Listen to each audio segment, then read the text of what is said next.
Sebelumnya, Assalamualaikum warahmatullahi wabarakatuh. Perkenalkan, nama saya Muhammad Farawildani, NIM T2019-12-14. Di sini saya akan menjelaskan mengenai laporan penelitian tindakan kelas, yaitu yang berjudul upaya meningkatkan hasil belajar siswa dengan metode mind mapping pada mata pembelajaran sejarah kebudayaan Islam di kelas 4 MI Husnuda, Desa Bedewang, Kecamatan Songgon, Kabupaten Banyuwangi, tahun pelajaran 2021 sampai tahun 2022. Nah, dalam bab 1 ini itu membahas tentang latar belakang masalah. Dalam latar belakang masalah itu metode pembelajaran yang dipandang dapat digunakan untuk membantu siswa dalam mencapai tujuan pembelajaran. Nah, tujuannya dengan menggunakan metode pembelajaran mind mapping. Metode ini dipilih sebagai salah satu upaya untuk membantu siswa meningkatkan aktivitas belajar mereka, sehingga setiap guru sangat dituntut untuk dapat menguasai strategi pembelajaran agar mampu menerapkan metode yang bervariasi pada seluruh mata pelajaran, dan di antara menerapkan beberapa mata pembelajaran agama Islam yang paling kurang diminati oleh para peserta didik adalah itu sejarah kebudayaan Islam. Selanjutnya mengenai permasalahan. Dalam permasalahan di laporan penelitian tindakan kelas itu yang pertama ada identifikasi masalah, yang kedua rumusan masalah, yang ketiga cara pemecahan masalah. Nah, dalam cara pemecahan masalah ini itu menggunakan metode pembelajaran mind mapping. Metode pembelajaran ini dipilih sebagai salah satu upaya untuk membantu siswa meningkatkan aktivitas belajar. Selanjutnya itu tujuan penelitian. Yang pertama yaitu mendeskripsikan bagaimana hasil belajar siswa pada mata pelajaran sejarah kebudayaan Islam, materi hijrah Nabi Muhammad SAW dari ke Habsah hingga ke Taif sebelum menggunakan metode mind mapping di kelas 4 MI Husnuda, Desa Bedewang. Yang kedua itu mendeskripsikan bagaimana penerapan metode mind mapping pada mata pembelajaran sejarah kebudayaan Islam, materi hijrah Nabi Muhammad SAW ke Habsah dan Taif sebelum menggunakan metode mind mapping di kelas 4 MI Husnuda, Desa Bedewang. Selanjutnya itu membahas tentang manfaat penelitian. Dalam manfaat penelitian itu ada beberapa unsur manfaat penelitian. Yang pertama yaitu secara akademis, yang kedua secara teoritis, yang ketiga secara praktis.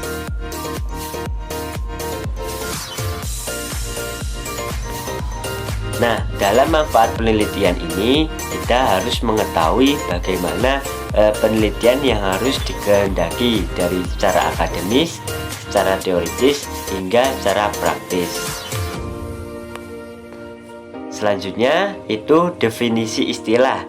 Nah, yang pertama itu pengertian hasil belajar siswa, yang kedua pengertian metode mind mapping, yang ketiga pengertian pembelajaran sejarah kebudayaan Islam. Baik, untuk yang selanjutnya itu tentang bab yang kedua, itu kajian pustaka. Dalam kajian pustaka itu ada beberapa unsur. Yang pertama kajian terdahulu. Nah, dalam kajian terdahulu ini, penelitian ini yang berjudul upaya meningkatkan hasil belajar siswa pada mata pembelajaran agama Islam dengan menerapkan strategi mind mapping di kelas 5. SDN 0165 Perak Saibelai oleh Jamairi. Nah, tujuan penelitiannya adalah untuk mengetahui hasil belajar pendidikan agama Islam di kelas 5 SD 01 Perak Saibelai dengan menggunakan strategi mind mapping. Untuk kajian terdahulu yang kedua itu dari Juwita yang berjudul Upaya Meningkatkan Hasil Belajar Materi Zakat dengan menggunakan metode mind mapping di kelas 6 SD Negeri 06549 Sijabut Penggalangan Kecamatan Air Batu, tahun pelajaran 2014-2015. Selanjutnya itu tentang kajian teori. Dalam kajian teori itu harus mempunyai atau upaya meningkatkan hasil belajar siswa. Yang kedua, penerapan metode mind mapping pada pembelajaran sejarah kebudayaan Islam. Yang ketiga, sejarah kebudayaan Islam materi hijrah Nabi Muhammad SAW dari ke Habsah dan ke Taif. Selanjutnya tentang hipotesis tindakan. Dalam hipotesis tindakan berdasarkan kajian teori yang telah diuraikan dan kerangka berpikir yang telah ditetapkan, maka hipotesis ini adalah dengan penerapan metode mind mapping dalam pembelajaran sejarah kebudayaan Islam materi Isra dan Mi'raj dan dapat meningkatkan motivasi belajar siswa kelas 4 MI Husnul Huda Desa Bedewang, Kecamatan Songgon, Kabupaten Banyuwangi. Selanjutnya, bab yang ketiga tentang metodologi penelitian. Penelitian ini merupakan penelitian yang menggunakan pendekatan kualitatif dan sesuai dengan jenis masalahnya. Penelitian ini adalah penelitian jenis penelitian tindakan kelas, yaitu penelitian Suharsimi Arikunto. Yang dimaksud adalah suatu pencermatan terhadap kegiatan belajar berupa sebuah tindakan yang sengaja dimunculkan dan terjadi dalam sebuah kelas secara bersama. Itu mengenai pendekatan dan jenis penelitian. Nah, dalam PTK juga bertujuan untuk meningkatkan kinerja guru dalam proses pembelajaran. Dengan kata lain, PTK bertujuan bukan untuk mengungkapkan penyebab dari berbagai masalah yang dihadapi, akan tetapi lebih pada memberikan pemecahan berupa tindakan untuk mengatasi masalah. Selanjutnya, mengenai lokasi, waktu, dan subjek penelitian. Nah, yang pertama itu penjelasannya mengenai lokasi penelitian. Penelitian ini dilakukan di MI Husnul Huda yang berlokasi di Jalan Iskandar Muda, Dusun Tegaludi, Desa Bedewang, Kecamatan Songgon, Kabupaten Banyuwangi pada tahun pelajaran 2021 sampai 2022. Lokasi ini dipilih karena MI Husnul Huda masih menggunakan metode yang monoton, yaitu dengan menggunakan metode ceramah. Selanjutnya, waktu penelitian. Dalam waktu penelitian ini berlangsung pada semester ganjil, yaitu pada tanggal 1 sampai dengan 3 November. Selanjutnya, subjek penelitian. Dalam subjek penelitian yang digunakan adalah siswa-siswi Madrasah Ibtidaiyah Husnul Huda pada kelas 4. Sedangkan MI Husnul Huda mempunyai jumlah siswa-siswi sebanyak 184 orang, siswa putra dan siswi putri. Selanjutnya itu mengenai siklus. yang pertama atau tahap perencanaan, yaitu pembuatan rencana pelaksanaan pembelajaran siklus atau RPP. Nah, yang kedua, mempersiapkan alat pembelajaran yaitu spidol, kertas karton, penggaris, dan perangkat lain yang diperlukan. Yang ketiga, menyiapkan bahan pelajaran yaitu materi tentang Isra Mi'raj Nabi Muhammad SAW. Nah, dalam kegiatan pendahuluan ini itu meliputi memberi salam dan memulai pelajaran dengan membaca basmalah dan doa, memberikan pretest kepada siswa dengan pertanyaan lisan, baik kegiatan inti sampai kegiatan penutup. Selanjutnya, prosedur penelitian. Nah, dalam prosedur penelitian ada beberapa unsur prosedur yang sering digunakan di dalam dunia pendidikan. Di antaranya model Kraut-Lewin, model Chemnitz, dan MC Taggart. Yang ketiga, model John Elliott. Yang keempat, model Dave Above. Namun di sini peneliti hanya menjelaskan dan memaparkan model penelitian dari John Elliott. Selanjutnya, tentang metodologi penelitian. Dalam metodologi penelitian itu menggunakan pengambilan data dalam penelitian, yang mana itu dengan cara tes atau kuesioner. Selanjutnya, mengenai metode penelitian dengan observasi. Yang ketiga, wawancara. Dan yang terakhir yaitu dokumentasi. Selanjutnya, tentang teknik analisis data. Dalam rangka menganalisis data-data yang diperoleh dari hasil penelitian, kita terapkan dengan metode analisis data kualitatif. Yang pertama yaitu reduksi data, yang kedua penyajian data, dan yang ketiga penarikan simpulan.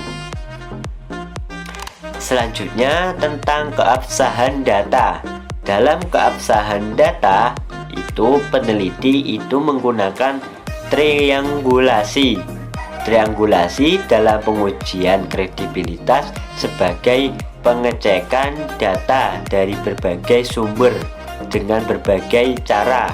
Apapun peneliti menggunakan triangulasi sumber dan pemeriksaan balik terhadap keabsahan data yang sudah diperoleh dari sumber tertentu.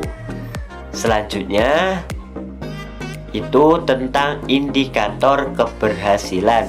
Dalam indikator keberhasilan itu pemahaman materi siswa berdasarkan tes akhir siklus dikatakan meningkat apabila dalam proses pembelajaran terlibat adanya peningkatan jumlah siswa, baik yang tuntas pemahaman dari siklus yang pertama ke siklus berikutnya, dengan kriteria nilai 75% dari total siswa dalam kelas, tuntas minimal pada tingkat 3 atau memuaskan dengan sedikit kekurangannya dalam peserta didik.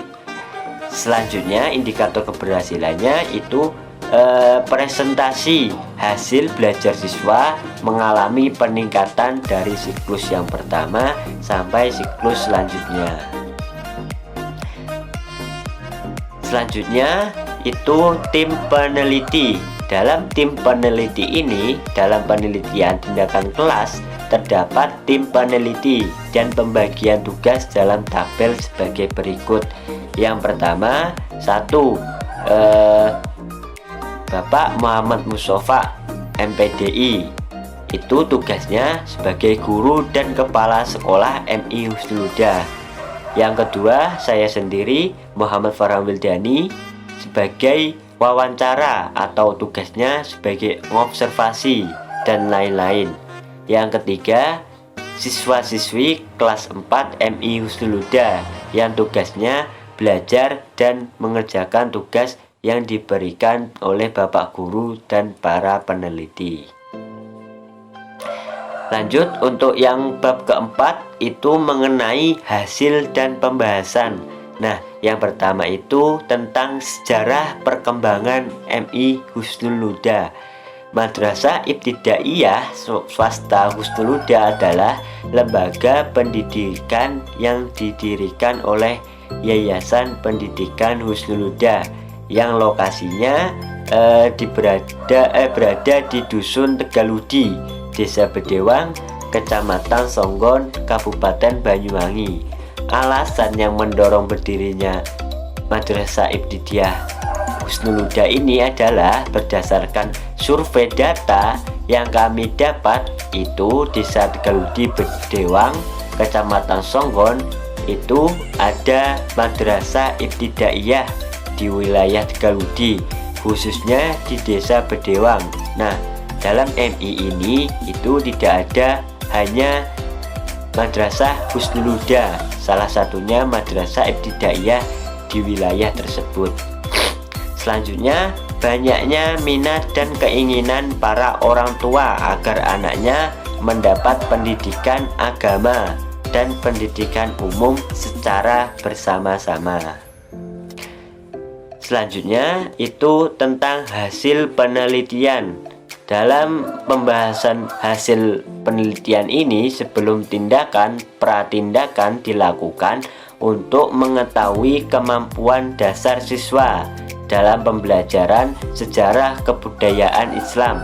Proses pembelajaran pratindakan ini dilakukan dengan metode ceramah dan tanya jawab. Nilai rata-rata yang dicapai pada saat pratindakan adalah 65%, dan dari pengamatan kami sebagai guru dan peneliti diketahui bahwa siswa kurang berminat dalam pembelajaran ini karena membosankan dengan metode ceramah dan tanya jawab.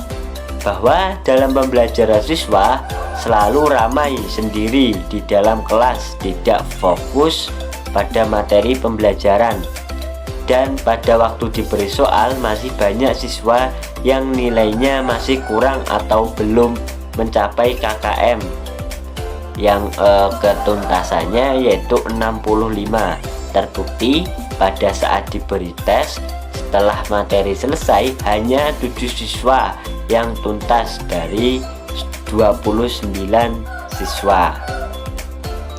Selanjutnya mengenai pembahasan yang pertama tentang siklus yang pertama. Di akhir pelaksanaan siklus yang pertama, guru dan peneliti merefleksikan yang terjadi dalam kelas 4 dari hasil evaluasi yang telah diberikan pada siklus pertama. Ini masih terdapat 14 siswa yang nilainya masih kurang atau masih di bawah nilai ketuntasan minimum yang kurang dari nilai 65. Nah, kita menyimpulkan bahwa hasil belajar siswa ada sedikit peningkatan dari hasil siklus dari 23% yang tuntas 7 siswa menjadi 53,33% yang tuntas 16 siswa pada siklus yang pertama. Namun adanya peningkatan tersebut masih jauh dari harapan dan memerlukan langkah yang lebih baik untuk meningkatkan hasil belajar siswa melalui metode mind mapping. Nah, dengan cara nilai rata-rata kelas sesudah menggunakan metode mind mapping adalah MEAN, yaitu sebagai totalnya dengan pembelajaran dari siklus yang pertama hasilnya 67,77%. Nah, selanjutnya siklus yang kedua. Secara kolaborasi, guru dan peneliti mendiskusikan apa yang terjadi dalam pembelajaran sejarah kebudayaan Islam pada siklus 2 ini, sehingga dari data penelitian dapat diketahui bahwa ada peningkatan dari data tersebut dapat dilihat dengan hasil presentasi siklus yang pertama, yaitu yang pertama 53,33%, dan siklus yang kedua mengalami peningkatan menjadi 86,67%. Kemudian hasil belajar siswa siklus yang pertama terdapat 16 siswa yang tuntas, dan siklus kedua menjadi 26 siswa, sehingga peneliti menyimpulkan bahwa siklus 2 sudah cukup karena sudah mencapai 86,67% dari jumlah siswa telah mencapai target ketuntasan minimum atau nilai rata-rata 65 ke atas, meskipun terdapat 4 siswa yang tidak tuntas dalam siklus ini.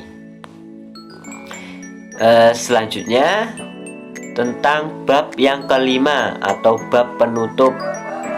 Nah, dalam bab yang kelima ini itu ada simpulan.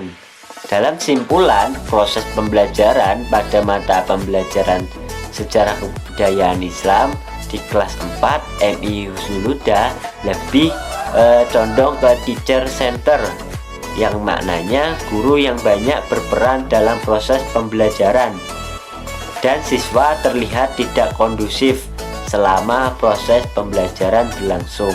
Nah, dalam adanya metode mind mapping ini, itu kita bisa penerapan metode pembelajaran yang pengaruh positifnya itu lebih baik, yaitu dapat meningkatkan aktivitas belajar siswa yang ditunjukkan dari observasi pada siswa selama pembelajaran berlangsung.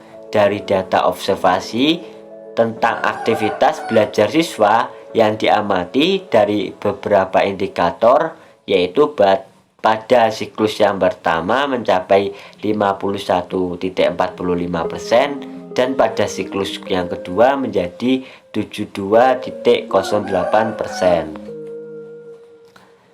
Selanjutnya itu tentang saran-saran. Adapun saran-saran untuk guru itu kita bisa melaksanakan metode mind mapping dengan memerlukan persiapan yang cukup matang, sehingga guru harus mampu menentukan atau memilih topik yang benar-benar bisa kita terapkan dengan metode mind mapping ini dalam proses pembelajaran, sehingga diperoleh hasil yang optimal dalam rangka meningkatkan prestasi belajar siswa. Dan guru hendaknya lebih sering melatih siswa dengan berbagai metode pembelajaran yang beragam atau walau dan taraf yang sederhana, di mana siswa nantinya dapat menemukan pengetahuan baru, memperoleh konsep dan keterampilan, sehingga siswa berhasil untuk mampu memecahkan masalah-masalah yang dihadapinya. Saran-saran selanjutnya itu kepada siswa hendaknya menggunakan pembelajaran melalui metode mind mapping, karena metode tersebut merupakan cara yang tepat untuk membuat catatan yang tidak membosankan, sehingga siswa hendaknya selalu mengikuti pembelajaran dengan baik dan selalu membuat mind mapping untuk semua pembelajaran. Nah, ini mengenai contoh daftar pustaka. Dan selanjutnya mungkin itu saja yang bisa saya sampaikan. Apabila salah kata, saya mohon maaf yang besar-besarnya. Wabillahi taufik wal hidayah. Wassalamualaikum warahmatullahi wabarakatuh.